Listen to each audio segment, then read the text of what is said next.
My name is Grandmaster Jesse Kraai, and today we are going to talk about what it takes to make 600chess.com.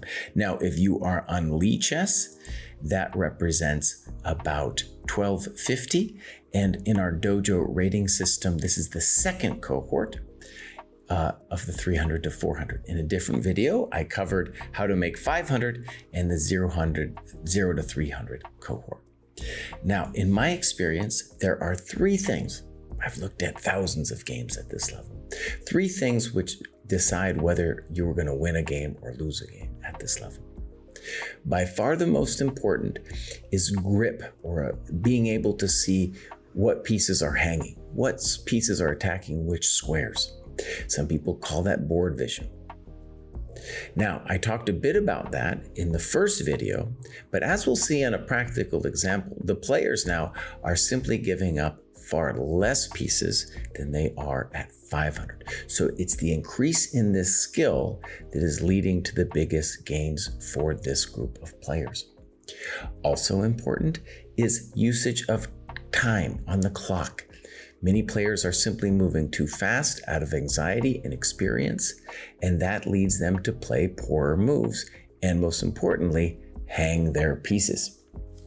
Okay, third is development, learning how to develop your pieces. A lot of players at this level get confused and they think they have to start learning openings when they need to learn the fundamentals of development and get religious about it. All right. I thought we'd begin by looking at a time graph to see what kind of a typical problem we have with players at this level. So we developed this time graph really to address a problem that we were seeing in the dojo all the time, which is players in the lower cohorts moving way too fast. Sometimes out of anxiety, sometimes out of inexperience. And what we really discovered is chess is a muscle. Chess is a muscle. Thinking is a muscle, which has to be developed. And here you can see that both players are moving too fast. And then we created just recently this time management rating that I'm very proud of, because it helps players visualize the extent to which they aren't using their time. And so a key feature at this level of play is your opponents will move too fast, and we want to slow it down to take advantage of their poor thinking. Okay, so let's go over here, and we are going to look at Andy's profile just as an example. Andy joined us fairly recently, and as you can see, Andy is almost to that 400 or 650 mark, so gonna make it pretty soon. Okay, let's look at the things we'd like Andy to do. So we'll go training plan, and we will just take a look, beginning with the opening. We just want him to watch the video. That's it. Don't do anything else. A lot of chess progress is knowing what not to do, and at this level, it is not the opening. Next, very similar or the exact same as the 500 cohort, you need to practice this endgame. And as I said with the 500 cohort in that first video I did, is this should be seen as the end goal of what we are looking to do. We're looking to take all our our opponent's stuff and get to this endgame where we will win easily. Okay. Then we have some great stuff in middle games and strategy. And this is just a little bit of work. This is not a lot of work. We want you to have some master games, some classic games. Now, of course, you don't have to be part of the dojo to do this. It's just we are trying to make it easier for people to do. Then let's look at tactics. This is probably the most important. Now, before we drill down on this, what I really want to stress is the tactics that we are going to be doing here.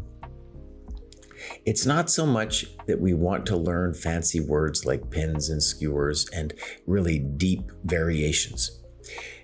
The point is really that by doing tactical exercises, we gain a better grip on the board. Which pieces are attacking which squares? Because at this level, people hanging stuff is how the game will be decided. Okay, so as you can see, and he's done a bunch of stuff and has actually passed the benchmarks for Puzzle Rush and Survival. Great. And has actually done a significant amount more than he needed to do of the maiden ones. The maiden ones are they're kind of the layups of chess, what we want to finish a game with. And they're but the real point is getting that grip. With the mates, you have to really drill down on like which squares around that king are controlled, and that will give you that board vision that you are going to need. And then, of course, we have all of these things involving games.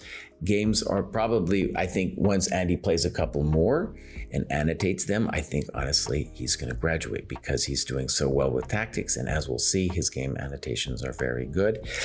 The blunder games, just simple 15-minute games. And we're just asking you to look at where have you hung stuff and where has your opponent hung stuff. In every game you play at this level, someone will have hung at least one piece. Generally, it's more.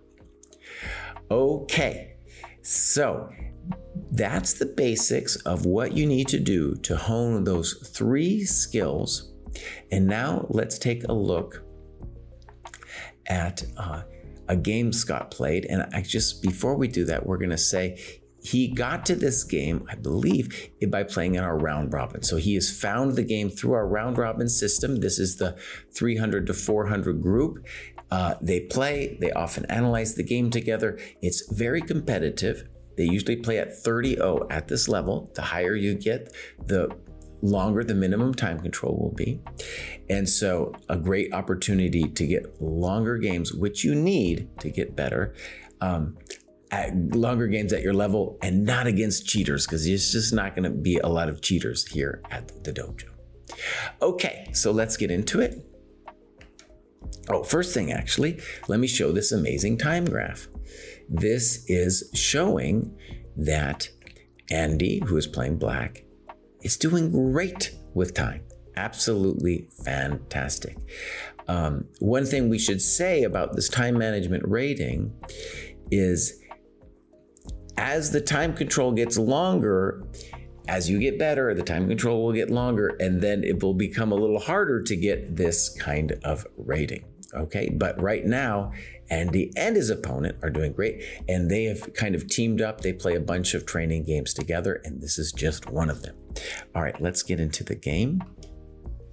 And what's cool about this is Andy's like, this is my first classical game ever. So many people at this level are what we call part of the Queen's Gambit generation and have played very few online, or very few games OTB, over the board, and very few longer games. So one of the things to stress is that if you're part of this generation, which I think most people watching this are, that you've probably been playing blitz chess. And even if you want to get better at blitz chess, it's important to see that you need to do the deep work, the deep thinking that comes from playing a longer game like this to be able to do concepts then faster.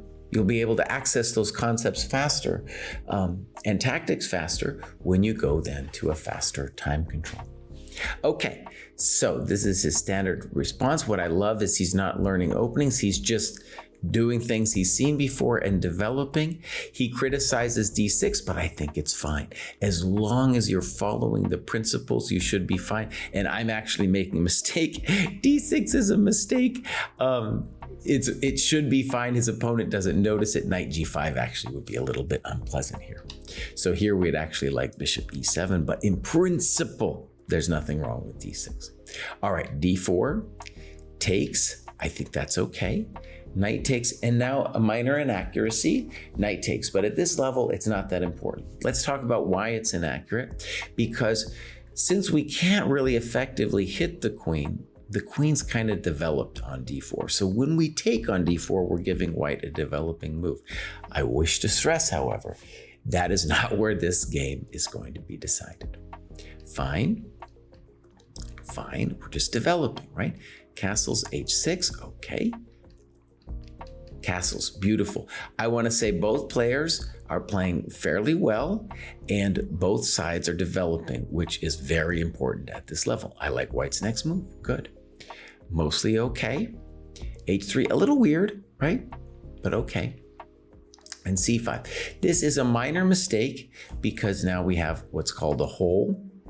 And notice, that's a more advanced problem, if you will, the idea of a hole and how to exploit it. But at this level, that kind of chess knowledge isn't going to be the thing that's decisive. Okay, queen d3, fine, bring out our pieces.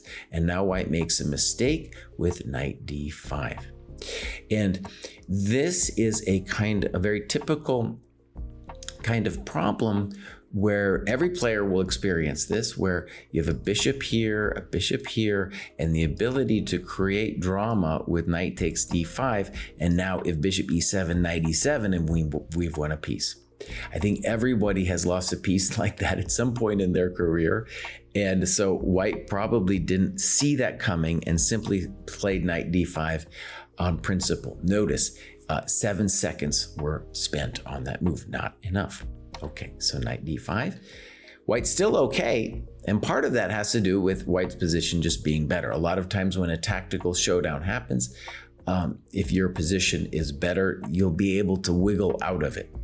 Okay, here we go. Boom, boom, boom. Very spicy position. And I think what white should do is play queen e4, threatening this pawn and this one. And so these are the small details that we want people to notice in the annotation. Queen e3. Okay, now rook e8, we're going to hold it all together. Rook d2, bishop g5. Okay, f4, bishop f6. Now white must play c3 to stop bishop d4. Doesn't see it and plays here. And now bishop d4. Okay. Right. One kind of fun thing actually about this position is white now plays bishop e6, thinks for a while on it, and then this is a nice move, though rook e6 is also winning because this is pinned. But what white could have done, and this is the kind of thing we want players to see in their notes, is rook takes, pawn takes, and now I think we want to play this crazy move, queen takes. Because now if rook takes, we'll win the queen back. So very spicy and fun variation. This is the kind of analysis we want players to do at this level, really digging into the tactics, any level, to dig into the tactics of the position. It is the most important way to improve. One of the pillars of the dojo is, of course, going over your games. Okay, so this happened. And now black is completely winning. And I just want to share something here. Black says clear advantage for black. Now from, let's call it a fancy GM's perspective, this is clearly winning because we're up a rook. But at this level, it might feel actually just like a clear advantage because maybe you've lost some games like this, i.e. the game might not actually be over. However, Andy, I think, finished this off very nicely. Just taking all of white's stuff, trading everything down. Notice there was more fancy things he could have done, but what he's doing is he's trading it down, dreaming of that queen ending, queen versus king, that we were talking about. That is the approach to follow in this level of play. We're just going to keep it super simple. And he goes and gets his queen. And what I like about what follows is he just calmly sets up this ladder mate and the game is over. So there we have it. What it takes to make 600. I'll continue this video series. And as we'll see, the next couple levels are all about increasing that grip. Here, I hope you can feel, actually, if you watch the 500 video, that both players hung far less stuff, even if they did hang some. All right?